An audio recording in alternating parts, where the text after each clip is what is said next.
Menedžeriranje v današnjem času je čisto drugačno od menedžeriranja 15-20 let nazaj, ko smo mogoče midva začela delati. V bistvu danes se ti moraš spustiti na nivo ljudi. Jaz govorim za izvidika, če hočeš biti pač en uspešen lider. Lider pomeni, da ti ljudje sledijo. Ne samo, da si direktor je lahko vsak, lider pa pač enostavno moraš postati.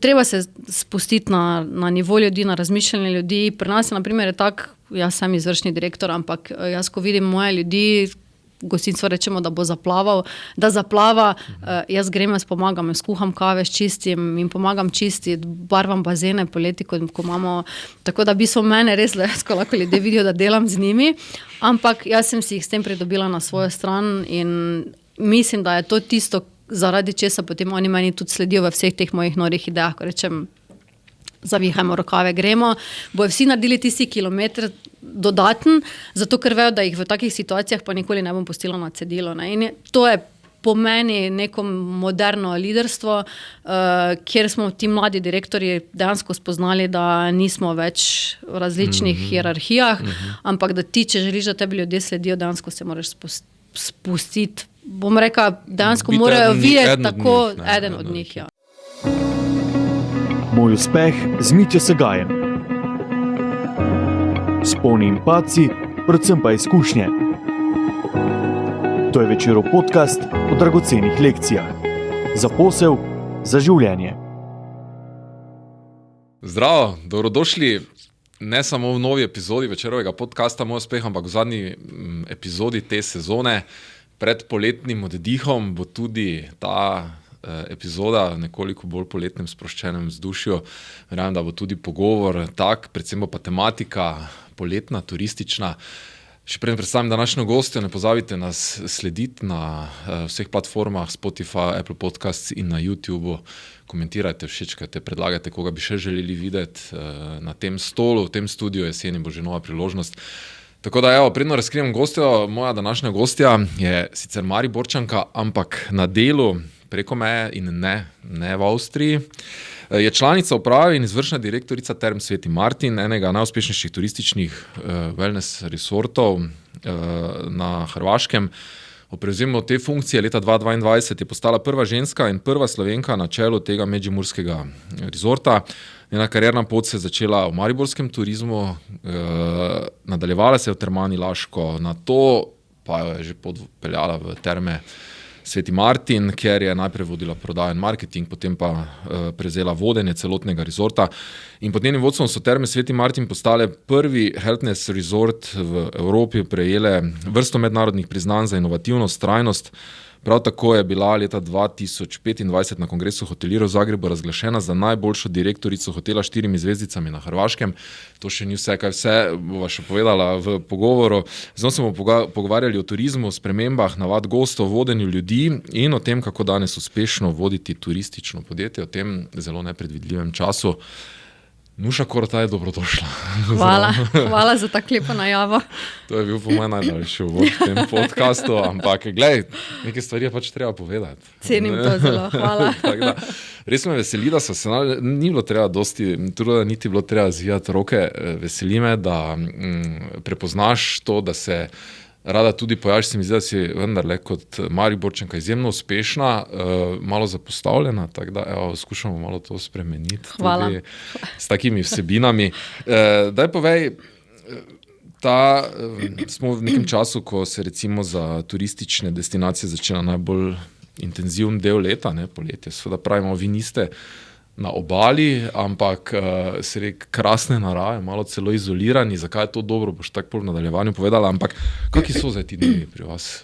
Sredina junija, izidemo drug teden proti koncu junija, tako da kako izgledajo dnevi? V bistvu pri termah je malo situacija drugačna. Mi nimamo te neke visoke sezonskosti, tako kot jo poznamo na primer pri naših južnih hotelih.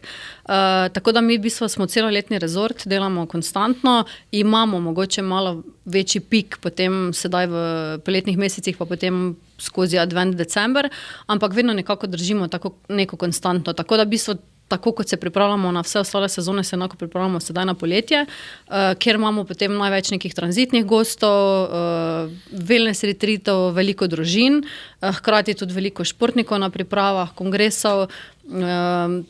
Tako da v bistvu razlika med vsemi ostalimi meseci je mogoče samo malo večja intenzivnost na zunanjih poslovnih enotah, odpirajo se namreč zunanji bazeni za topogani, tako da so že odprti, tako da v bistvu to je neka največja razlika med vsemi ostalimi mesecimi, ki poslujemo enako. Vse ostalo pa približno enako. Je ta neka konsistentnost v redu za vas, je lažje za to ali postane kdaj dolgočasno? Mislim, sigurno, iz vidika menedžerja lažje. Ljudje moji mogoče bodo rekli, kako bi bilo fajn, če bi zapirali malo za par mesecev. Jaz eno mislim, da ni tako, zato ker ko se pogovarjam z svojimi kolegi, ki pač poslujejo na morju, ko si ti potem nekaj časa zaprt, ker ti moraš konzervirati rezort, ljudje grejo na dopuste, na koriščenje, so kar konsistentno dlje časa doma in je potem zelo težko se nazaj v sistem spet, bom rekla, nekako pognati. Lažje je, če ti delaš neko konstantno, ko pa potem dejansko greš že skoraj v hibernacijo, pa moraš potem spet nazaj začeti s polno paro. Tako da iz vidika v bistvu nekega, bom rekla, menedžmenta je lažje, hkrati tudi potem za neko finančno kondicijo, cash flow je lažje, če ti delaš celo leto, kot pa potem dejansko sezonskost. Super. Tako je zanimive. To je zdaj najbolj mili izraz po moje, neke razmere trenutno vladajo, predvsem geopolitične. Ne? Kako to čutite vi, recimo? Marsikaj se bo spremenilo, verjetno za letošnjo sezono, kako bo naprej, bomo videli, ampak kako vi za to zaznavate? Mislim, situacija je zelo podobna, kot je bil COVID. Jaz bom rekla, da tukaj dejansko za Evropo, predvsem Slovenija, Hrvaška, gre cela ta situacija na Bližnjem vzhodu nam dokaj na roko, zato ker mi smo avtodestinacija, delamo z evropskimi trgi in zagotovo bo zelo veliko ljudi, ko bo raje izbralo letos dopust z avtomobilom, kot pa nekje z letalom. Opažamo pa, naprimer, to v bistvu je COVID spremenil, ta last minute odločitve. In to je enako tudi sedaj. Tako da v bistvu najave za poletje so zaenkrat dobre, bom rekla, obetajo, ampak še vedno pa računamo, da bo pa tista glavnina v rezervaciji prišla noter zadnji trenutek, zato ker vidimo sami po sebi. Ne veš, kje boš naslednji mesec, kako si boš organiziral življenje, kaj šele, kam bi šel na dopust, tako da velika glavnina ljudi se odloča zadnji trenutek in to v bistvu mi vidimo tudi potem pri naših rezervacijah. Ampak glede na situacijo pa lahko pričakujete. Ne? Nimate potrjenih še zdaj, ampak veste pa, da bo. Zagotovo bo. Mislim, da bo poletje zelo dobro rezultiralo posledično normalno na situacijo. Kakšne so sezone zadnjih let? Recimo, nenehno rastete ali so neka nihanja tu, zaznavate kaj? Jaz bom rekla, kar iskreno, sem nehala že gledati število nočitev, ker mene osebno to zelo moti, vsi število nočitev raste. Zelo bolj pomembno je, mislim, da mi naredimo večji prihodek, to pomeni manjše število nočitev, posledično so tudi manjši stroški. Ljudje, ki so tam, se počutijo malo bolj ugodno in udobno, če je seveda malo manjša zasedenost, po drugi strani pa potem to razliko lahko narediš za višjo ceno. Tako da cene konstantno rastejo, posledično normalno ima na to vpliv tudi inflacija, ampak mislim, da tudi kaj se tiče kvalitete, govorim sedaj normalno za naš primer, za Terme Sveti Martin, rastemo in potem na drugi strani lahko potem kompenziraš to za višjo ceno. Tako da mi smo v konstantni rasti, smo zelo zadovoljni z našimi rezultati, bom pa rekla, da delamo to razliko več skozi ceno, kot pa skozi maso. Odlično. V bistvu to je nek pristop, ki mu ti sledi že pač z ekipo. Tako. Je pa sicer malo pristop, ki pač, bom rekla, iz vidika menedžerja malo večji izziv, zato ker ko ti dviguješ cene, posledično mora pač biti vsaka storitev na vseh nivojih tip-to, bom rekla. Ne smeš nikjer ne smeš pasti, zato ker gostje pa potem to lahko zelo hitro zamerijo. Ok, visok nivo, ampak praviš pa tudi, morate za to nenehno nekaj dodajati, recimo, ali kako polinovirate konstantno. Na tem področju? V bistvu je, bom rekla, CAPEX je nekaj, kar je nuja v hotelirstvu, brez CAPEX-a ti ne moreš preživeti, tako da pač konstantna vlaganja, pa niso to samo tudi vlaganja v, bom rekla, v materialno, ampak hkrati tudi potem moraš vlagati v nove storitve, inovativnost, vlagaš v ljudi na drugi strani maksimalno, zato ker so potem oni, ki bojo sprocesirali to storitev. Pač turizem je ena taka panoga, sicer ki je zelo odporna na vse kar se dogaja, bom rekel, v zadnjih letih in na vse udarce. Hkrati je pa panoga, kjer pa ne smeš zaspati, zato ker je konkurenca velika, vsi inovirajo, vsi rastejo in moraš vedno, če želiš biti dober, moraš pač biti vedno korak pred svojo konkurenco. Posledično, da si pa tako dober, pa je konstantna inovacija, ne? Kako to ekipa sprejema? Vas je vse skupaj približno 200, ne? Recimo, kako te nenehne spremembe, inovacije, kako to ekipa sprejema? Pa jaz bom rekla, da mogoče ima malo srečo, ker Međimurci so, koliko so trmasti, so pa zelo odprti za spremembe, sploh ko vidijo dejansko, da to rezultira. Tako da v bistvu nisem imela nikoli nobenih težav z nekim inoviranjem. Jaz sama sem zelo velik inovator, držim zelo hiter tempo, bom rekla, v poslovanju. Konstantno imam občutek, da nismo dovolj hitri, da se prepočasi razvijamo, da nas bo konkurenca prehitela. Vedno imam v sebi ta neki strah. Tako da držim res hiter tempo in tudi od njih pričakujem konstantno neke inovacije, da smo drugačni. Jaz bom rekla, to, kaj zračiš, to privlačiš. Enostavno se mi je zgodilo, da po 8 letih, ker sem tam, sem se uspela obdati, ne vem, ali je to zaradi mene, ali dejansko je tako sestavila, ampak verjetno, mislim, to so ljudje, nekateri, ki so tudi rasli z mano, tako da verjetno je tudi na nek način zaradi moje energije, so začeli ljudje enako razmišljati kot jaz, tako da bistvu jaz sem se že lahko malo omaknila v ozadje, v senco, kjer se bolj ukvarjam s strateškimi stvarmi, oni pa dejansko na dnevnem nivoju potem sledijo nekim tem mojim idejam in tudi enako razmišljajo kot jaz, tako da lahko rečemo, da to je ključno.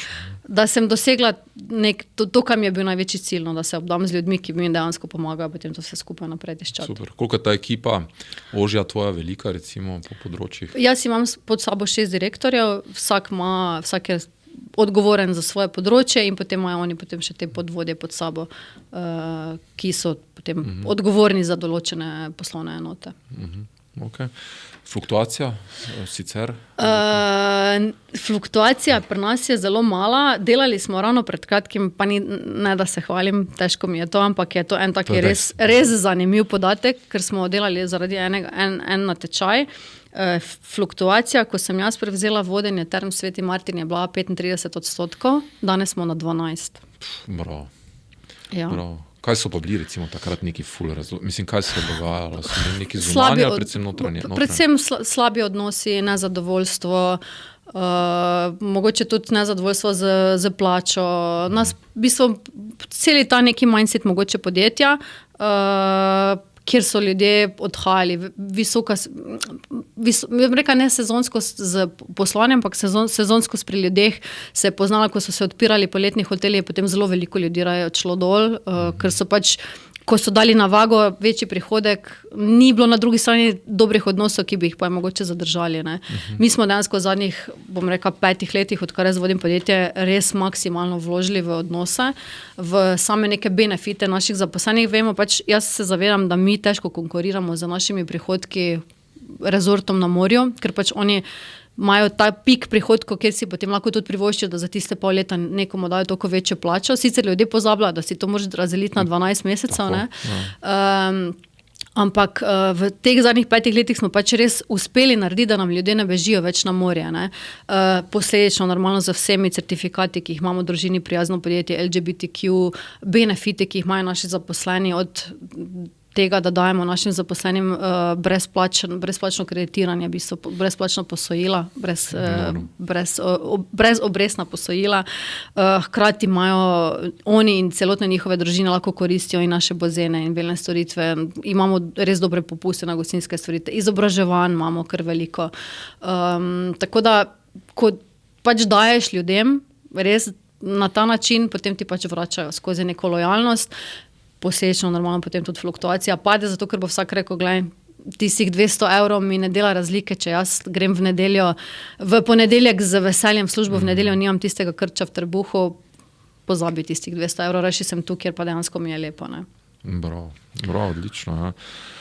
Mislim, dobro, zdaj nekaj so ti benefiti, nekaj pa še kaj druga, se je treba tudi sicer ukvarjati ena na ena z ljudmi, verjetno, ne, Kak angažma to te? Menedžeriranje v današnjem času je čisto drugačno od menedžeriranja 15-20 let nazaj, ko smo mogoče midva začela delati.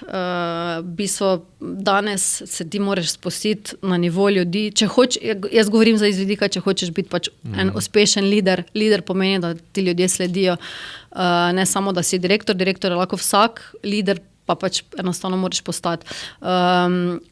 Treba se spustiti na nivo ljudi, na razmišljanje ljudi. Pri nas je na primer tak, jaz sem izvršni direktor, ampak jaz, ko vidim moje ljudi, gostinstvo rečemo, da bo zaplaval, da zaplava, jaz grem, jaz pomagam, jaz kuham kave, čistim in pomagam čistiti, barvam bazene poleti, ko imamo, tako da bi so mene res, ko lahko ljudje vidijo, da delam z njimi, ampak jaz sem si jih s tem pridobila na svojo stran in mislim, da je to tisto, zaradi česa potem oni meni tudi sledijo v vseh teh mojih norih idejah, ko rečem, zavihajmo rokave, gremo, bojo vsi naredili tisti kilometr dodaten, zato ker vejo, da jih v takih situacijah pa nikoli ne bom pustila na cedilo. Ne? In to je pomeni neko moderno liderstvo, kjer smo ti mladi direktorji dejansko spoznali, da nismo več v različnih hierarhijah, ampak da ti, če želiš, da tebi ljudje sledijo, dejansko se moraš spustiti. Bom rekla, dejansko morajo videti tako eden od njih. Ja. In jaz sem na primer pri sebi poosebila ta servant leadership, ki ga dejansko vsak dan tudi živim, kjer vedno izhajam iz nekega vidika, da sem jaz tam, da jaz njim služim, kar pomeni, da oni so tisti, ki se vsak dan borijo na prvi bojni liniji, jaz jih pa suportiram zadaj, da je pač njim čim lažje ob tem boju. Močna, bravo, super, ja. Res odlično.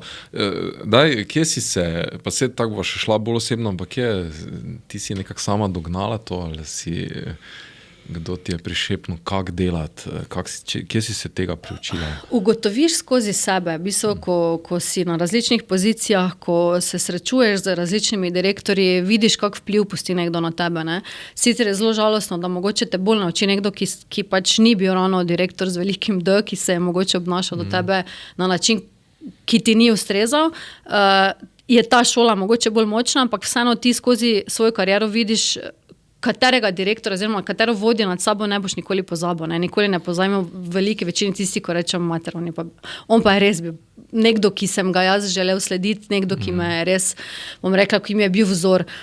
In ko vidiš, kako na tebe vplivajo ti ljudje, ki te znajo motivirati, ki te znajo potisniti naprej, je matematika čisto enostavna. Ne? Veš, pač, če ti želiš od ljudi maksimum, moraš pač enostavno biti dober do sebe.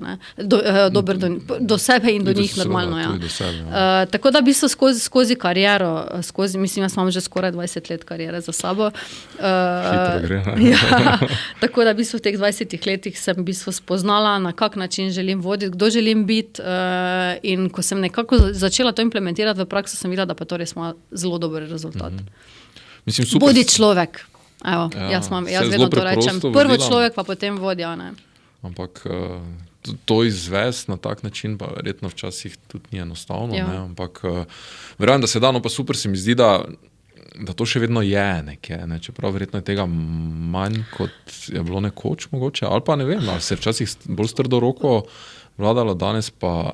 Odvisno v kakšnem podjetju. Jaz sem vedno rekla, odvisno, kdo je na vrhu. Jaz sem pač imela v Martinu res srečo v zadnjih vseh letih, odkar sem tam, da sem nad sabo vedno imela ljudi, ki so bili enakega razmišljanja kot jaz, hkrati pa, da so mi pustili maksimalno odprte roke in da sem imela ta svoj peskovnik, v katerem sem lahko ustvarjala, ne glede na to, kakšne potičke smo delali na koncu, njim je bilo pomembno, da je na koncu rezultat, kako bom jaz prišla do njega, so mi pa res dejansko čisto prepustili.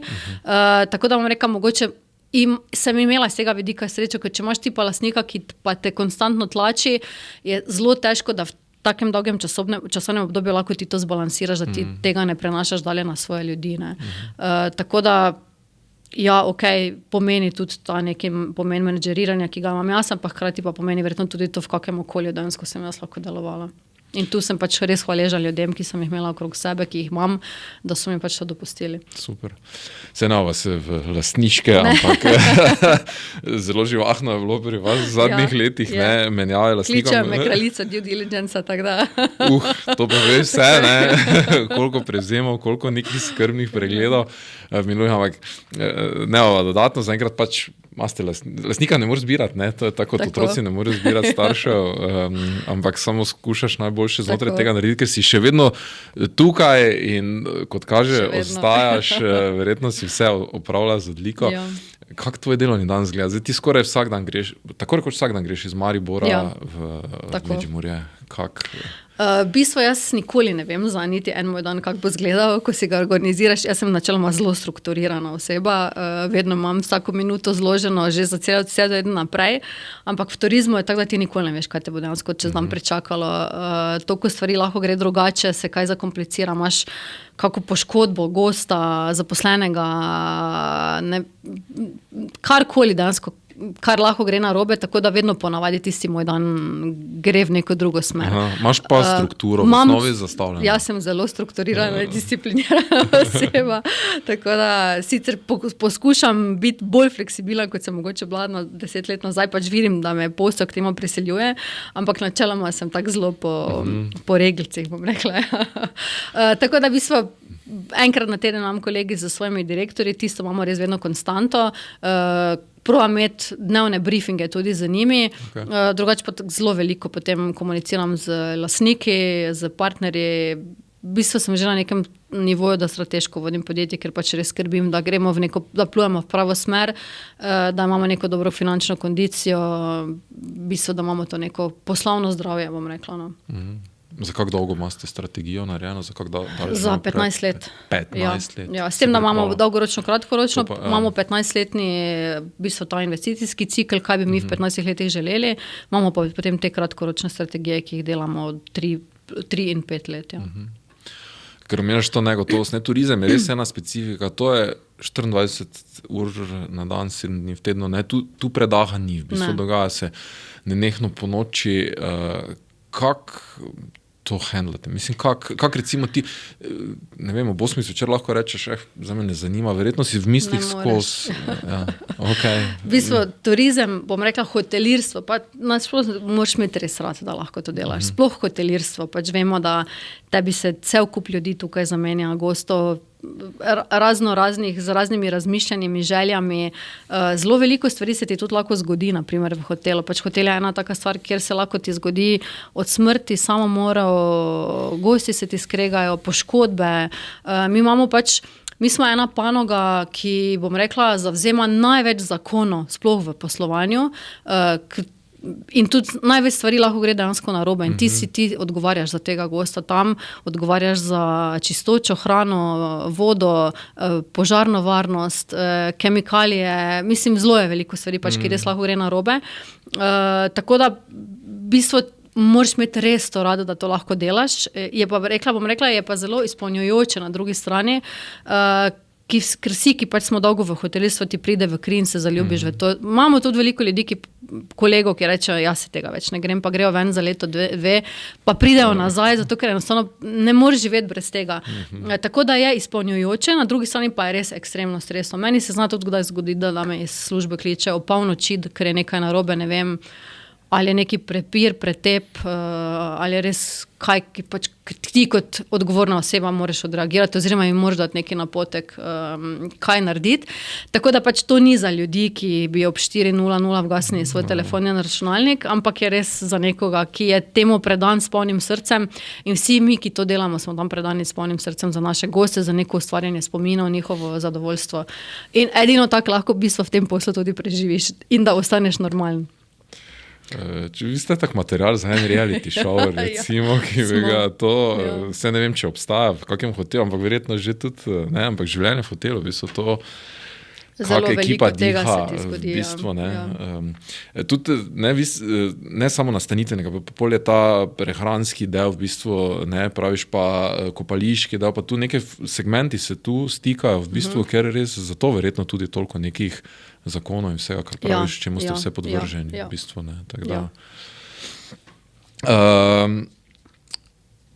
Ti si začela na domačem Pohorju, ne. Zdaj pa ne v meni ljubem športnem centru, ki ga nažalost ni več. Ni več, ne, tega ni, ampak na srečo nisi imela nič s tem, ne. Ja, na srečo ne, čeprav danes, ko gledam mogoče če bo kdo gledal, mi bo kaj zameral, ampak sedaj z mojo glavo, Ja, bom rekla, ja. 20 let kasneje, z izkušnjami menedžeriranja, mislim pa, kak se je lahko to zgodilo dejansko. Res, imeli smo taki produkt, vrhunski produkt, v bistvu, ki vidimo, da čez mejo v Avstriji vrhunsko funkcionira in tak res, koliko jih spoštujem, toliko na eni strani imam zamer, da je dejansko lahko prišlo do tega, da se je to zgodilo. No. Ja, se to je bilo takrat nemalo vprašano, propadu, ne, da res, Ja. kako se ti lahko v nekih takih naravnih danostih, kapitalu, ki ga imaš tu, ne govorimo o denarju, ne, kako se lahko to zgodi. V bistvu, Enostavno. ampak to so, Nepravilno menedžeriranje Tako. v nepravem času, nažalost. Tako, Ja. tako. Pa z vsem dolžnim spoštovanjem do njih, ampak enostavno pač zdaj, ko gledam nazaj, imam pravico veš, reči, tudi sem ja. dovolj samozavestna, da jim to rečem. z dovolj Fantje. kompetenco. No, Nekaj ste za... nekaj pa ste. Kak je zdaj biti ne samo v domačem, ne več v domačem mestu, ampak tudi v drugi državi, ne na zadnje si pa na vodilni poziciji, tudi ženska, ni nepomembno, to v bistvu ne, se trudimo, da teh barijer ne bi več bilo, ampak si pa mislim, da verjetno v enem takem okolju, da to na nek način je še vedno nek dejavnik. Ne. Kak ti kot tujka, Ženska pa še Slovenka. Na Hrvaškem, ne v Avstriji, na Hrvaškem.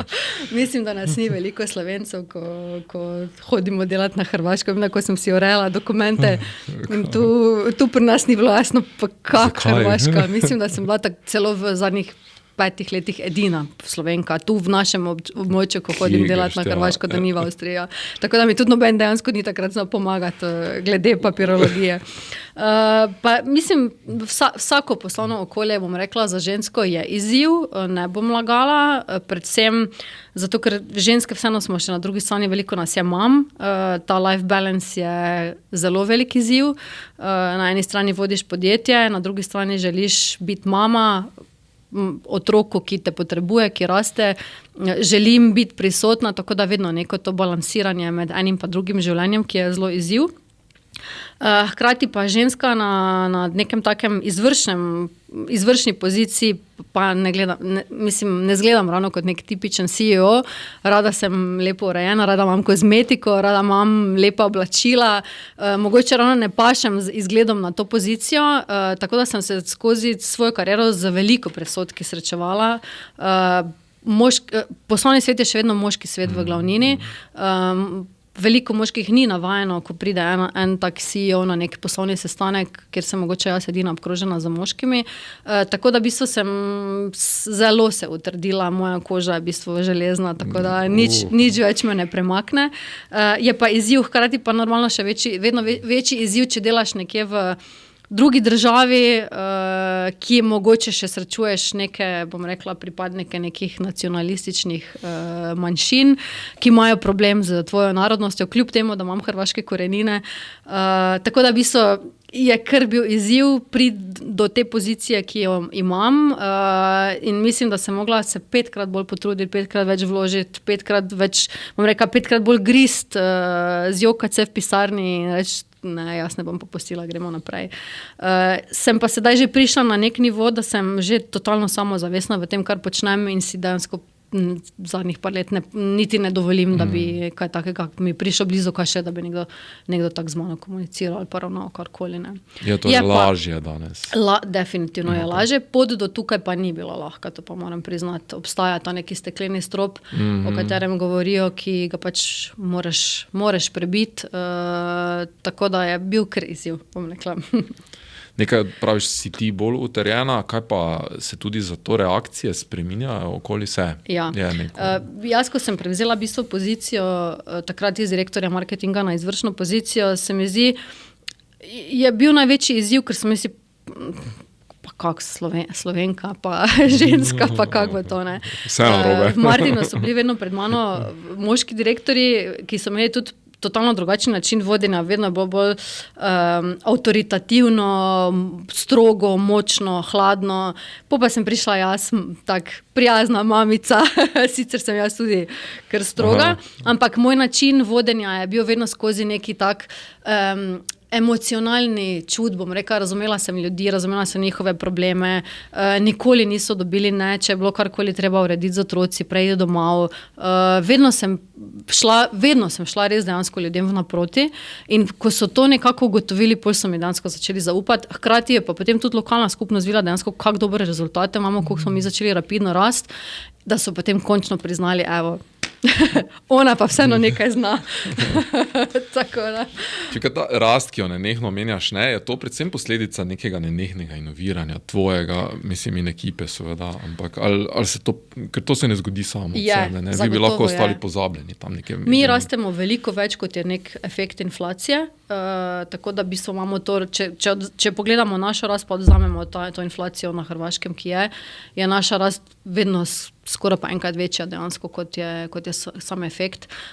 In jaz bi rekla, da je to dejansko predvsem zaradi inoviranja na človeški strani, zato ker vsi imamo omejena sredstva, vedno nekak lastnik reče, ok, tu imaš, 4% od prihodkov za CAPEX, kar je za naš en tak rezort dokaj malo.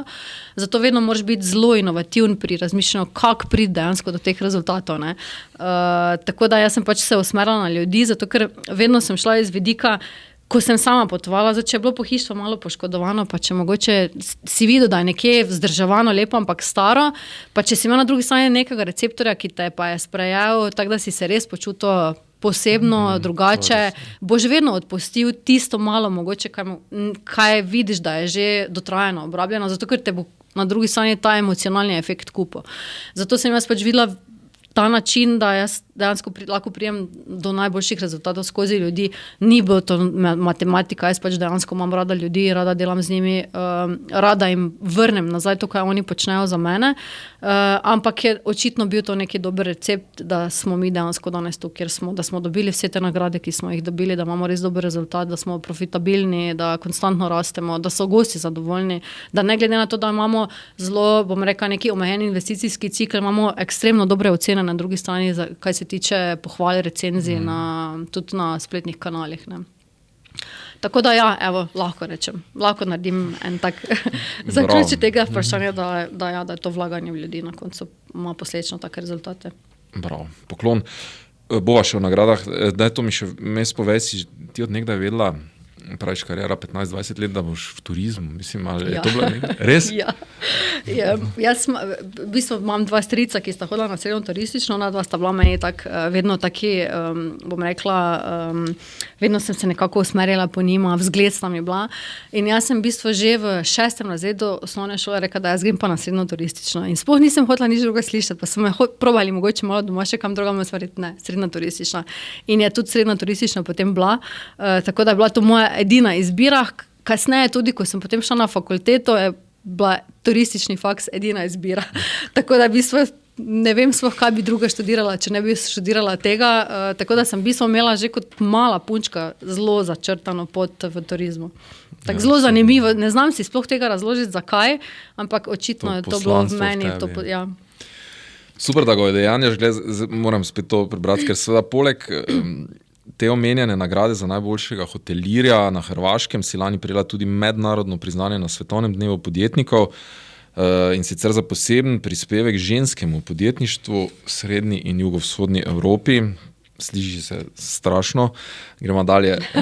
Letos si zaključila magisterij poslovnega menedžmenta na švicarski hotelirski šoli Le Roche, ki velja za vodilno hotelirsko šolo na svetu. Med udeleženci vas je bilo manj kot 5 iz Evrope. Ja. Noro, program si pa zaključila z najvišjim povprečjem svoje generacije. Poklon, kaj še lahko dodamo, da je odkot, mislim. To je res ena taka posebna izkušnja. V bistvu hotelirska šola v Švici je za vsakega hotelirja, ki pač kjerkoli posluje na svetu, je ene take skrite sanje, v bistvu, ampak to je finančno nam tukaj v Sloveniji tako nedostopno, da si pač lahko to samo želiš.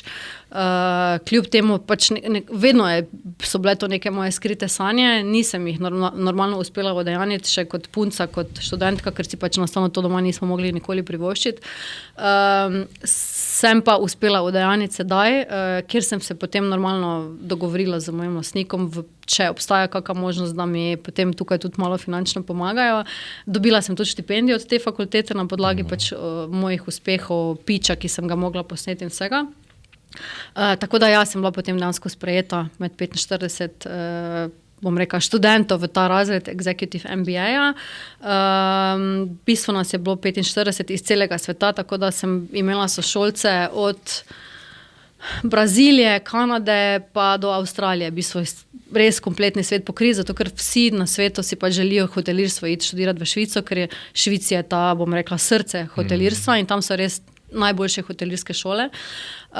Je pa zelo težko normalno priti noter posledično zaradi vsega tega popraševanja celotnega sveta. No, meni je na koncu vseeno to uspelo, je pa to res ena taka lepa izkušnja. Se mi zdi, da bi to vsak moral doživeti, ki dela v hotelirstvu, ker se ti v bistvu nazori se ti odprejo. Tako. Prišla sem gor v bistvu kot mala miška, sem mislila, pa kako bom jaz, tam so bili moji sošolci, direktorji, 6 Marriottov, ne vem, Accor, vsi res Hilton, res ti najboljši lifestyle hoteli. V bistvu sem prišla tako iz Balkana, mala. Z Medžimurja. Z Medžimurja, ja.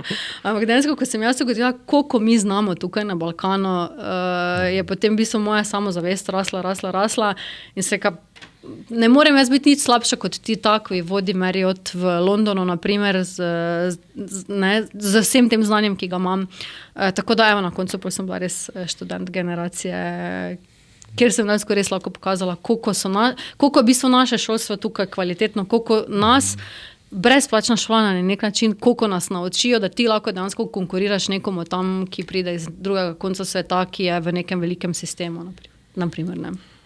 Super spoznanje. To je kar poklon tudi na našemu sistemu, ki se pogosto zdi za samoumeven, mislim, je samoumeven, jemljamo ga vsaj tako, ne, ampak očitno ni in marsikdo res reče, da ko pride v tujino, ne, in se tam pač postavijo bok nekim, da res vidi, koliko znanja mi nakopičimo doma. V bistvu se ne zavedamo, koliko imamo kvalitetno šolstvo, pa koliko imamo dostopno šolstvo. Ne? Zato, ker v bistvu je taka fakulteta, mislim, to so takšni zneski, ki si jih mi tukaj sploh ne znamo predstavljati. To diplomski študij na moji fakulteti se skupaj za šolnino skoraj 100,000 evrov na leto. Ne? Za enega študenta, mislim, mi dobimo pa, bom rekel, enako ali pa mogoče celo boljše znanje tukaj pri nas na naših fakultetah brezplačno. Ne? Tako da moramo ceniti dansko, kaj še imamo tukaj pri nas. Ampak lepo je pa iti, da vidiš, da znaš sebe pozicionirati, po drugi strani pa, da dobiš to multikulturnost, ki pa je mogoče mi tukaj toliko nimamo, ne? Kjer ti dansko res tam delaš z ljudmi celega sveta, kjer ti potem lahko tudi povejo, kako, ne vem, na Baliju funkcionira hotel, lahko usporediš.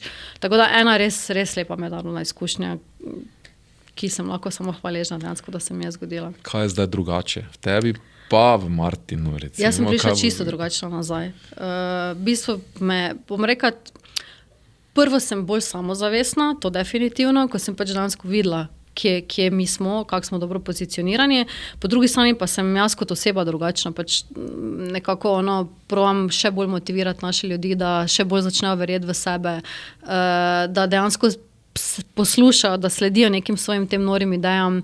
Tako da jaz lahko rečem, da sem se kar spremenila, odkar sem v bistvu zaključila to v Švici. Super, tako da dobra investicija. Ja, definitivno. Čeprav ne mogoče znanje, ampak neke druge dimenzije, ki jih dobiš. Tako da, super, sej, dosti si že skozi to povedal, ampak se mi zdi, niso samo vzponi, čeprav se tako sliši, so snihanja, paci, omenjaš seveda tudi te izzive, pa kdaj se je treba zjokati. Kaj te najbolj recimo tako definiralo in utrdilo? Praviš, da imam železno kožo, neverjetno so ti predsodki, še kaj druga?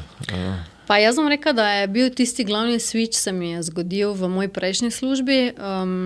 Jaz sem zelo taka oseba, da se zelo se vežem, zelo sem lojalna, emocionalno se vežem in na podjetje in ljudi, ki delajo z mano. In tam se mi je zgodila ena taka situacija, kjer dejansko z upravo takrat nekako nismo bili ista krvna skupina in mi je bilo cela ta neka situacija, tudi komunikacija, tisto mi je bilo zelo težko. Tudi iz psihičnega vidika, bom rekla, da je to bila ena izmed težjih situacij v moji karieri. Težko sem si razložila, da ne bom več delala za njih, da je očitno pač prišel trenutek neke moje nove poti, Ampak potem se vedno pokaže, da stvari morajo biti tako, kot se nam zgodijo. Ne glede na to, da se nam zgodi, zakaj ne moreš razumeti, nič slabega nisi naredil, zakaj enostavno z nekom ne moreš priti skupaj. Ampak potem, ko dejansko vidiš, da pač življenje ima eno očitno karma, res nekaj obstaja, ne vem. Ko se mi je potem pač zgodil Martin, kjer sem videla, da je lahko še 100-krat boljše, 100-krat lepše, da dejansko sem prišla v neko ekstremno spodbudno okolje, pač ugotoviš, da je očitno moreš iti čez vse te prepreke, da znaš potem malo bolj ceniti tisto, kar dejansko imaš.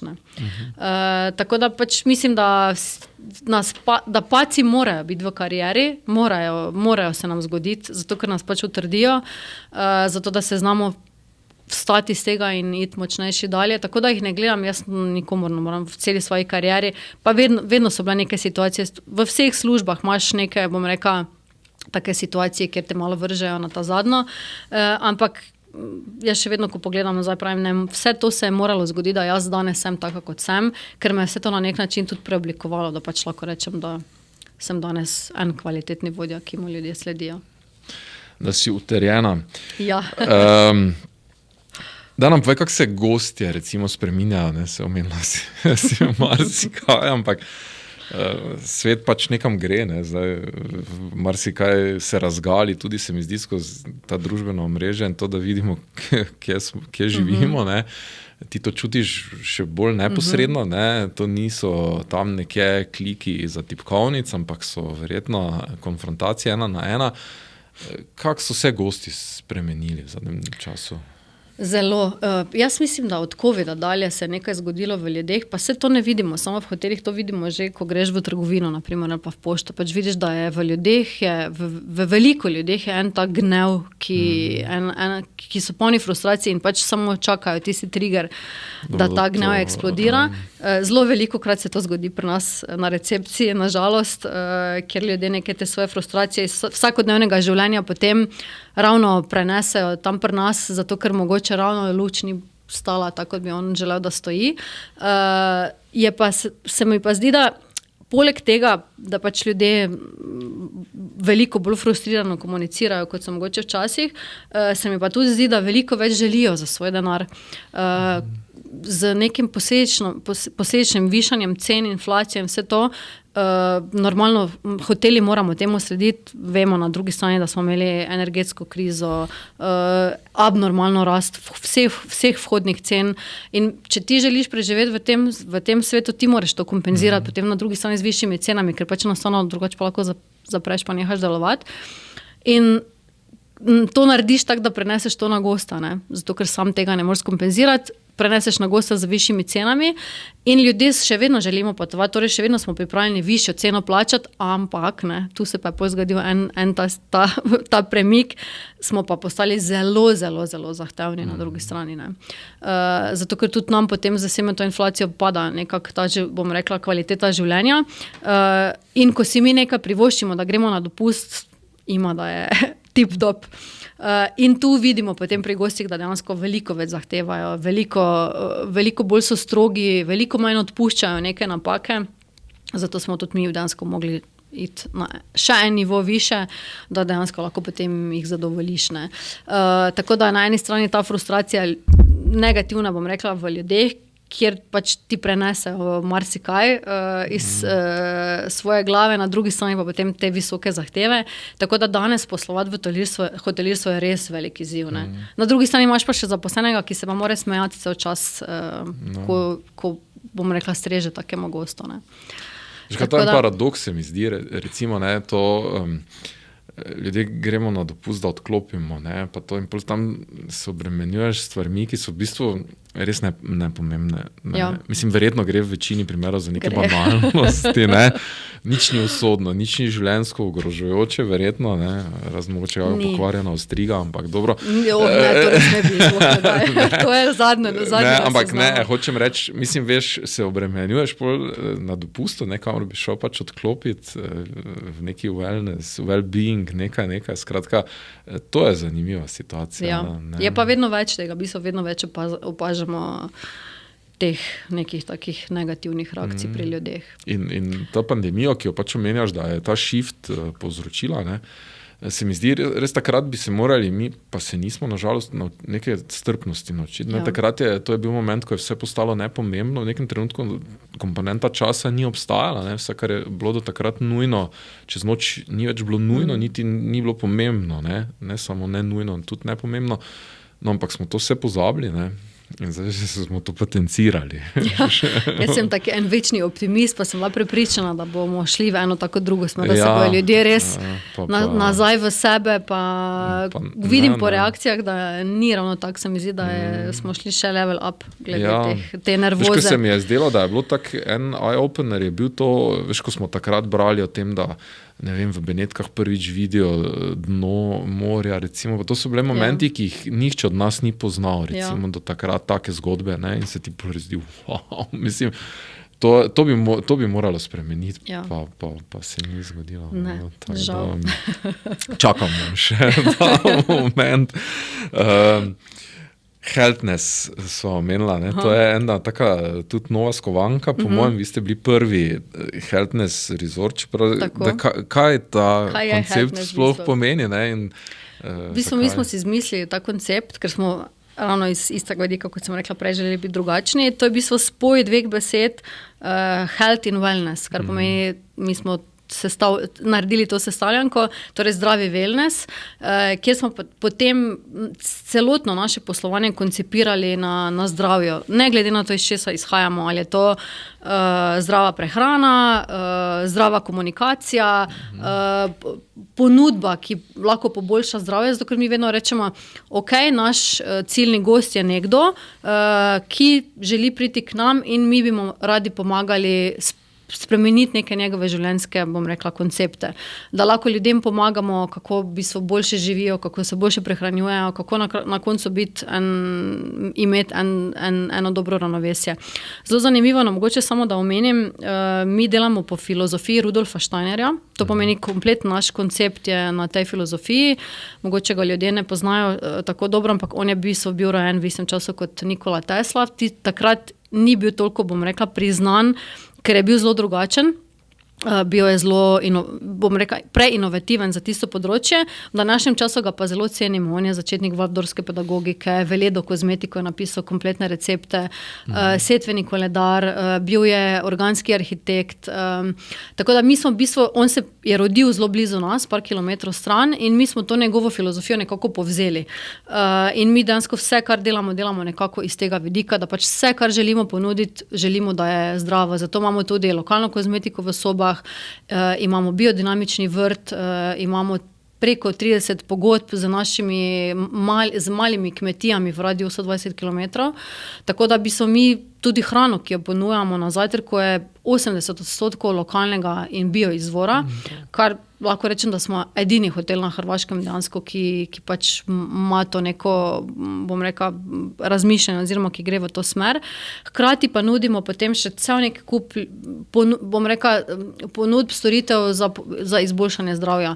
Mi smo edini hotel za kanabio kliniko, kar pomeni, da v bistvu zdravimo za kanabis proizvodi, imamo neinvazivne skene, tinkture, skratka, res na vseh naši gosti lahko za svoj koristijo jogo vsak dan.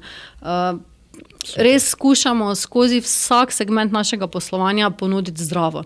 Od tu potem tudi ta healthness, za katerega smo normalno, ravno zaradi vsega tega koncepta, ki ga delamo, dobili tudi res kar nekaj evropskih nagrad, ker zaenkrat še noben resort ne dela na ta način, kot delamo mi.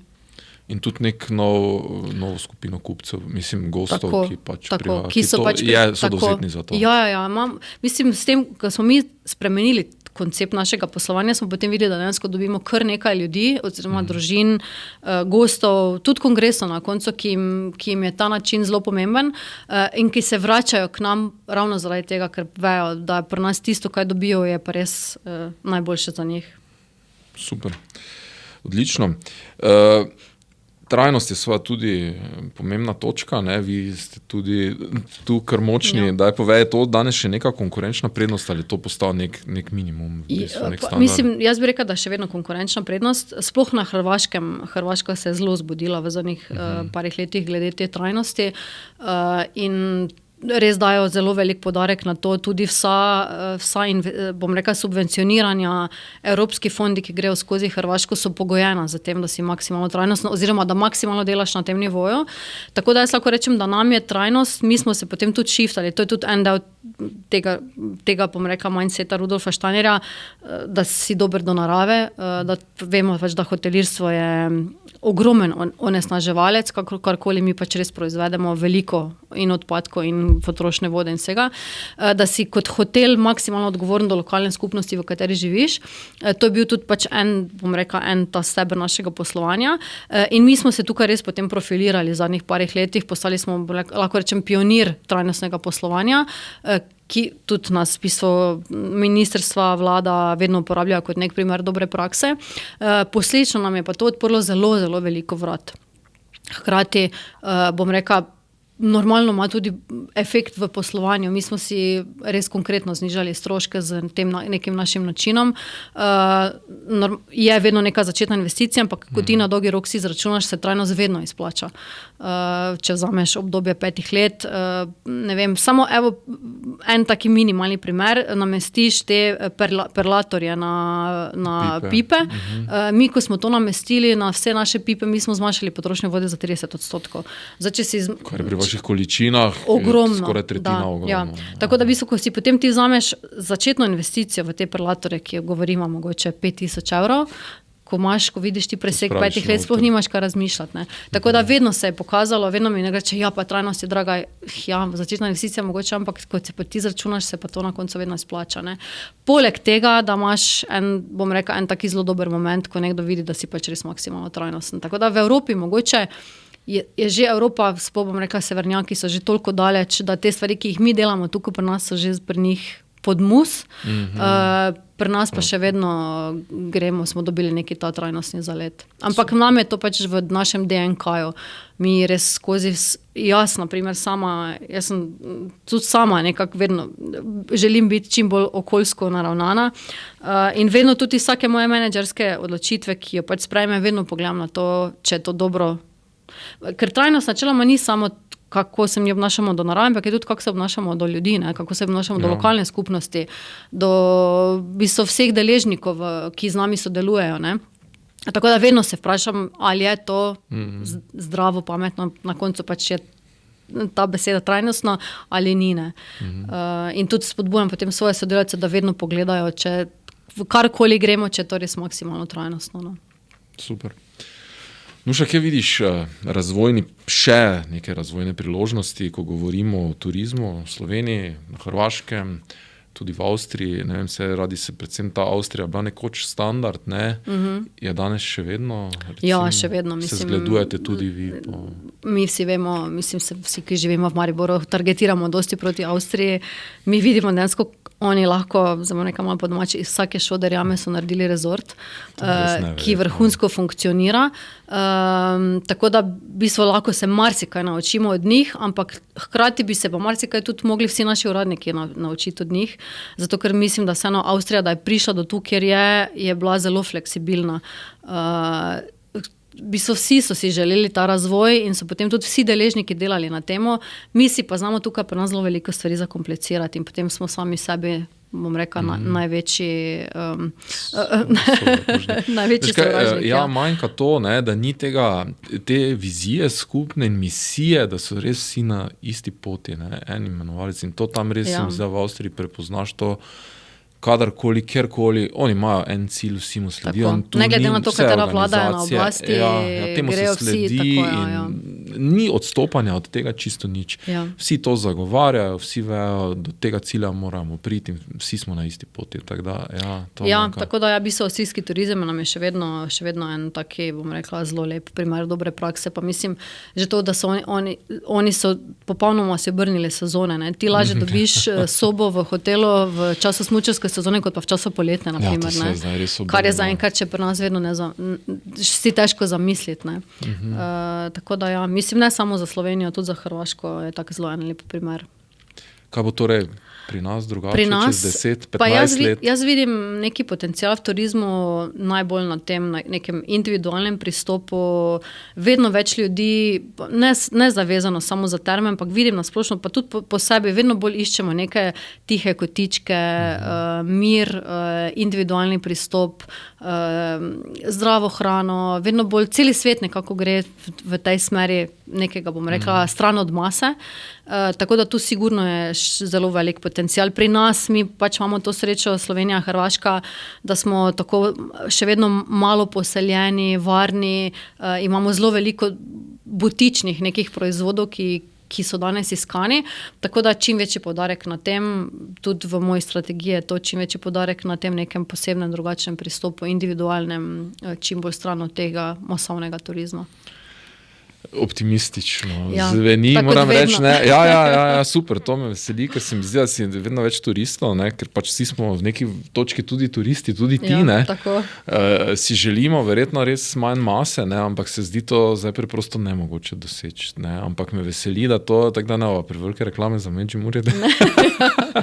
Medžimurje res še vedno je tako neraziskano, neokrnjeno, neizkoriščeno, ja. Po eni strani bi se želeli več, po drugi strani pa tudi malo ustreza, da je še vedno ostane bom rekla obiskano, da lahko še mi to vedno nadziramo kot neki individualni turizem. No, močno se mi zdi to, kar si rekla tudi, da ne boste napolnili vsake sobe za vsako ceno, ne, ampak da boljše, da tudi kaj ostane kakva pač nezasedena, ker se to da s prihodki v bistvu čisto dobro. In to se mi zdi res nek zdrav pristop, ker tega po mojem manjka danes. Ne. Danes se vse polni za vsako ceno, verjetno. Ne. Če pogledamo kjerkoli drugem, to res postaja neprijetno. Ne. Pa ja, mislim, se razumeš, tudi druge hotelirje, trg je neizprosen, če ti želiš preživeti, pač probaš čim bolj napolniti svoje kapacitete, ni pa vedno to pravi način, bom rekla. Ne. Ja, in to neko zdravo. Se da drugače. Super, evo, do konca sva nekako pripeljala, ampak zadnjemu, jaz se verjamem, da je še ogromno vsega, ampak se mi zdi, da sva bila res inspirativna tudi za vsakega voditelja, ki je v taki ali drugačni vlogi voditelj, pa tudi seveda za vse druge, verjamem, da je to res zanimivo poslušanje. Tako da, dragoceno. Hvala, ampak zadnjemu vprašanju, ki je enako za vse naše goste, se ne boš izognila. Ne. 15-20 let karijere, nekaj si doživela, ne? Se tudi zelo intenzivno vidimo, da je glede na okoliščine. Da pa je kaj bila neka najbolj mogoče boleča izkušnja, omenjala si prej tam nek razhod v prejšnji službi, ampak tako zelo konkretno, mogoče kaj bila neka boleča izkušnja, lahko je bila tudi tvoja napaka, ki pa se je izkazala za tak najbolj dragoceno lekcijo mogoče. Pa jaz mislim, nimam samo ene take situacije, bom rekel, v vsakem mojem kariernem delu me je nekaj dovolj zabolelo, da me je to preoblikovalo. Ko se tako obrnem nazaj, vedno je bilo nekaj, kar dejansko je vedno bila neka taka situacija, ko me je se res dotaknila, ampak sem iz tega naredila potem najboljšo transformacijo. Ne morem reči, da sem na moji poslovni poti naredila neke hude poslovne napake, ki bi potem se pokazale v dobro. Vedno sem bila obkrožena z ljudmi, ki sem jih lahko vprašala, ki smo lahko konzultirali, tako da moram potrkati. Nekako sem se vsem tem nekim večjim napakam izognila. Tako da bi rekla, vsak neki delček moje poti me je na nek način malo zapekel, pa posledično potem tudi preoblikoval. Super, mogoče pa ni bilo zadnje. Imaš mentorja? Imam v bistvu več mentorjev. Jaz pač imam res srečo, bom rekla, da sem delala zadnjih 6-7 let pod avstrijskim lastništvom. Najdlje časa mi je bil lastnik, ne vem, če lahko povem, največja avstrijska banka. To pomeni Erste banka, kjer pač je res struktura, hierarhija, korporativno upravljanje postavljeno. Tam nas je vodil v bistvu prav oddelek, ki je menedžeriral z njihovimi hotelskimi nepremičninami in tam so bili res čudoviti ljudje, ki sem imela na nek način tudi zelo dobro menedžersko mentorstvo. Hkrati potem, ko je banka nas prodala enemu avstrijskemu fondu, so tudi tam bili zelo podobni ljudje, tako da imam v tem svojem delu, odkar sem Martino, hkrati tudi management podjetja, ki je normalno upravljalo za ime banke in fonda. Sigurno lahko rečem, da sem okrožena z enimi 5-6 ljudmi, takimi, ki pač si jih lahko vedno samo želiš v svojem življenju, da jih imaš kot mentorje, ki so mi pač res vedno stali ob strani, me pušali naprej, poskušali izvleči iz mene najboljše in jim bom res vedno hvaležna. Tako da pač ne imel sem bila malo tudi, bom rekla, me je malo sreča sledila, ampak res na koncu, ne glede na to, kaj je bilo mogoče malo prej, na koncu sem dobila res ene take mentore, ki so čudoviti, ki verjetno danes sem tukaj, kjer sem zaradi njih. Super. Da to, kaj je nek tvoj ventil, recimo joga v službi, verjetno ne. Vsak dan me vidite v fitinu zjutraj ob 6. Resno, to pa je stroga disciplina. Zelo, ja, res imam. Jaz verjamem, da edino skozi disciplino smo lahko uspešni in sem potem tudi do sebe res ekstremno disciplinirana. Ja, res. Od tega, da točno si merim kalorije, treniram, res. Ja, tako da, verjetno po moje, zato še v teh 20 letih nisem doživela nekega burnouta, upam tudi, ne vem, kam me potrka, mogoče da ga ne bom, ampak nekako se trudim, no, res sem maksimalno disciplinirana, da se pač skozi to potem lahko tudi filtriram. Ja. Drugače pa narava, družina. Ja, nekako se to snovalki healthness koncepta ne sme zgoditi. Ne, to bi pa res. To ne je bila najboljša reklama, ampak verjam, da je to nam še samo zaupa. Kaj je lahko neko dobro poletno čtivo za voditelje? Kak je avtor, ki ga mogoče ti spremljaš? Imam za eno dobro knjigo, ki sem jo dobila v Švici, sicer ne vem kak je avtor, je pa v bistvu naslov je, kako v bistvu knjiga govori o tem, koliko menedžerjev naredi napako, ker želimo biti dobri, da predvsem moramo biti, bom rekla, strukturirani, strogi, hkrati pa normalno moraš biti človek, ampak tista pretirana prijaznost je pa vedno potem ti lahko na nek način slabo reflektira nazaj na poslovanje do ljudi, tako da zelo zanimivo. Zdaj sem jo začela čitati, ne vem točno, kak je avtor, je pa ful zanimivo. Imam pa ponavadi v auto Headway aplikacijo, pa kar poslušam ponavadi reči knjige, ker... Aha, poslušaš knjige, super, audiobooks. Se provam vsak dan eno poslušati, to so taki kratki summary, v bistvu teh najbolj znanih knjig, ker še težko najdem čas ob vsem, da še ful rada berem. Jaz sem bila vedno knjižni molj kot otrok, ampak enostavno ne vem, kam potisniti to, ker ponavadi padem že ob 9 zvečer s malim v posli. Pa tudi dosti si v avtu v bistvu, ne, ampak verjetno takrat vsak so bolj klici. Dan najmanj 2 uri, tako ja. Čeprav v zadnjem času več ne, v zadnjem času se tudi se vozim že v tišini.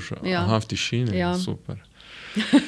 Dobro, naj bo ta poletni dopust čim bolj sproščujoč, ne, ampak pri vas tako ni popuščen, tako da bo dinamičen. Nuša, hvala, res, da si vzela čas, zelo cenimo, verjamem, da je navdihujoče tudi za vse poslušalce, gledalce. Hvala za pozornost, ne pozabite se na podcast naročiti, nas spremljati na vseh platformah, všečkajte, komentirajte, predlagajte, koga bi še želeli videti. In do jeseni, naj bo uspešno.